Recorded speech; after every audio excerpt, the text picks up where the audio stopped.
সন্দেশখালীতে যে অস্ত্র উদ্ধার হয়েছে, আমি একজন প্রাক্তন কেন্দ্রীয় এজেন্সিকে কেন্দ্রীয় মা, তুমি একটু পরে তোমার সাথে কথা বলছি মা, ওটাকে কে কাজ করতে দাও মা, তোর সাথে কথা বলছি মা।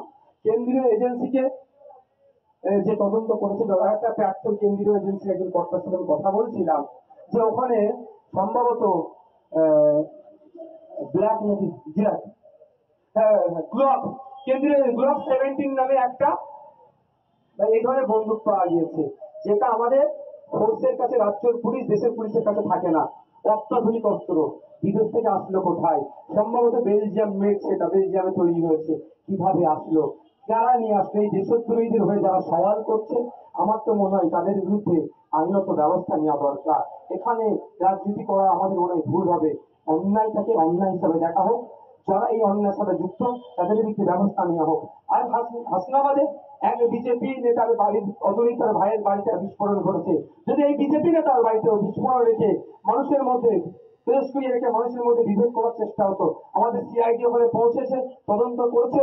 আশা করবো আমাদের সিআইডির কাছ থেকে নিরপেক্ষতা বজায় রাখবে।